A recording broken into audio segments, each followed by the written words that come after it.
Assalamualaikum, apa kabar semua? Kembali lagi bersama saya Rizal Fauzi. Superkala ada smartwatch baru, ini namanya Lumi X atau langsung aja biar gak kagok ya, Lumix. Saya bilangnya kayak gitu aja. Nah, smartwatch ini tuh segmen baru dari Superkala karena kalau yang sebelumnya Onyx itu gede, MG5 juga lumayan gede. Nah, bagi yang punya pergelangan tangan kecil, Lumix ini bakal cocok. Oke, langsung aja kita bahas ya, Superkala Lumix. Desain dari smartwatch ini saya suka karena minimalis, simpel, dan juga kecil terutama ya. Ukurannya itu 42 mm, tepatnya nanti bakal kita ukur. Untuk penggunaan harian ini bakal nyaman banget, dibawa tidur juga nyaman, dibawa olahraga juga nyaman karena kecil dan juga ringan. Materialnya smartwatch ini menggunakan metal dan juga polimer. Jadi setengah frame bagian atas itu metal, polimer itu sisanya. Dan finishing materialnya saya suka. Dan ini yang menarik, diklaim smartwatch ini menggunakan perlindungan Corning Gorilla Glass untuk bagian kacanya. Samping-sampingnya lumayan 2 in 5D ya. Sudah oleophobic coating juga. Lihat di sini, gak gampang meninggalkan bekas sidik jari ya. Nice. Karena bahasa desainnya minimalis, kedua tombol di smartwatch ini juga didesain minimalis alias hampir gak kelihatan sama sekali. Tombol atas ini untuk masuk ke menu dan juga back to home, sedangkan tombol bawah ini seperti biasa shortcut ke olahraga. Mode olahraga di Superkala Onyx ini lengkap, total ada 100 lebih mode dengan built-in GPS. Belum dual band tapi sudah multi positioning. Kalau lihat hasil pengetesan saya di sini untuk GPS-nya cakep ya, nggak keriting-keriting. Untuk running UI-nya seperti ini, di bagian bawah ada pengaturan sasaran, ini tuh goal, kalori, waktu, dan juga jarak. Kemudian ada satuan, kemudian peringatan otomatis, peringatan putaran, tekan untuk menjeda, kemudian ada tekan untuk memutar. Di sini GPS-nya belum lock ya, karena di dalam ruangan ada hitung mundur seperti itu, dan ini jenis latihannya, status GPS, waktu terkini, durasi, jarak, pace, dan juga heart rate di bagian bawah. Di bagian bawah lagi ada pace, jarak, durasi, average pace, irama, panjang langkah, dan kalori yang terbakar. Rata-rata saat ini dan maksimal. Geser ke kanan untuk lihat rute, kemudian geser ke samping untuk berhenti. Running metric di aplikasi seperti ini silahkan di pause aja untuk detailnya. Ada split, kemudian detak jantung, heart rate zone, pace, pace split, dan juga elevasi. Karena smartwatch ini sudah punya fitur altitude. Ke Strava dia sudah bisa dan tidak ada pajak-pajakan, sama 4,15 km. Yap, sama ya. Tampilan belakangnya seperti ini, ada keterangan 6 axis accelerometer, barometer, kompas, dan 5 ATM water resistant. Jadi untuk ketahanan airnya udah cakep ya, 5 ATM. Tapi biar awet sih ya, itu membuat jaga-jaga aja, jadi jangan secara sengaja dibawa basah-basahan. Tunjukan sensornya di sini terbilang sangat tipis juga. Ini yang menyebabkan smartwatch ini udah memungil dan juga nyaman. Instalasi strapnya menggunakan sistem quick release di ukuran 20 mm. Ya, ini cocoknya memang ukuran segitu karena kan kecil 42 mm. Strapnya juga minimalis, penyangganya ada satu tapi ada sistem locknya jadi cakep dan bakalnya dia pakai metal dengan branding Superkala. Nah, kalau saya ukur ini memang 42 lebih dikit banget ya, nggak sampai 42,5 sih. Lag to lag normalnya ukuran smartwatch biasa nih 46-47 mm. Ketebalan di 11 mm. Bobot cuma 43 gram. Oke, ini dia Superkala Lumix atau Lumi X ya, di pergelangan tangan saya 15 cm. Restocknya cakep nih. Dan ada AOD ya. Ya ini udah pakai AMOLED. Ini saya set ke 10 detik lebih, 15 apa gitu ya. Dan dia ada sensor ya karena udah 6 axis juga.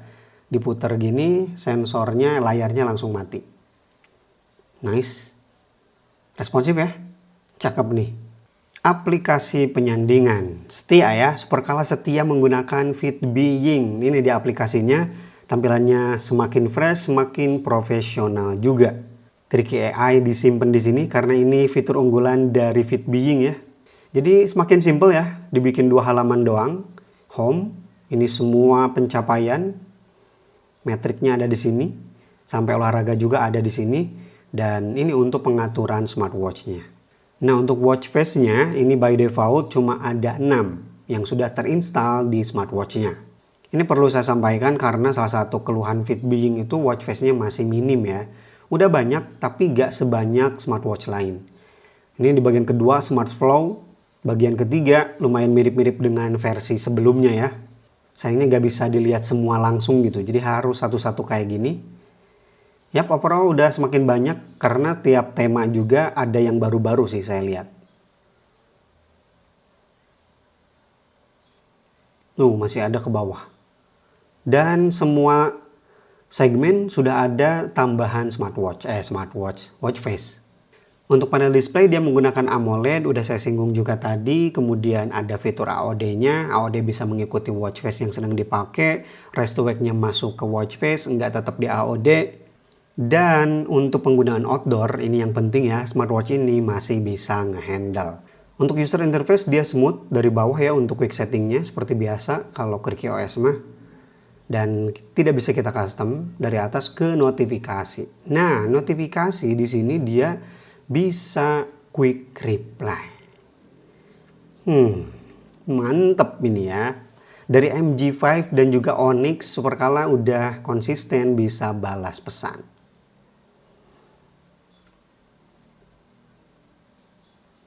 Dari sisi kanan masuk ke widget, smooth. Ya klaim dari Supercala sih ini 60 Hz ya.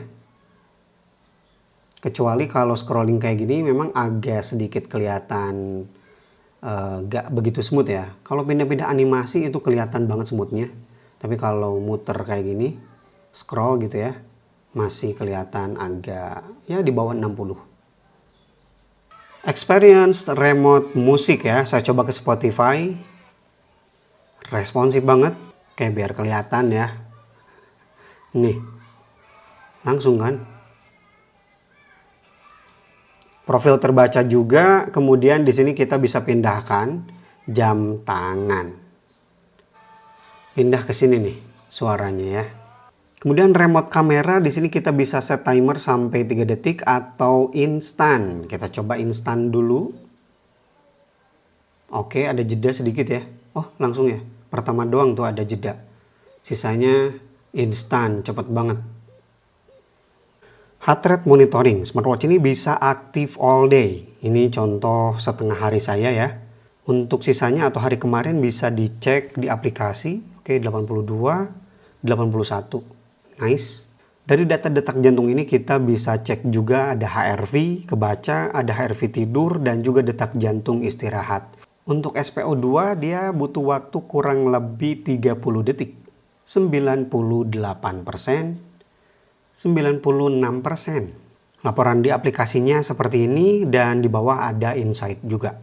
Sekarang sleep tracker. Ini smartwatch nyaman banget ya karena mungil. Jadi saya tes tidur juga. 5 jam 49 menit. Ini cukup akurat. Ada tidur lelap, lampu, REM dan juga bangun 0 menit. Di sini memang simple tapi di aplikasi cukup komplit. Saya dapat skor 78, tidak buruk. Dan kalau kamu pengen tanya-tanya juga langsung aja ya tanyain ke Qwerty AI-nya. Sekali lagi dia bisa nampilin data HRV juga nih. Nice banget sih.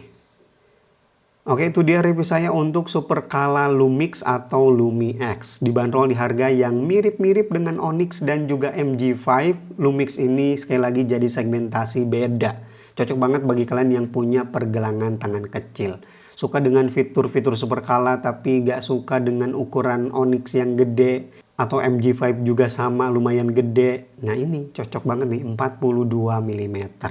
Ada dua opsi warna juga kan. Warna terang seperti punya saya ini dan juga warna gelapnya.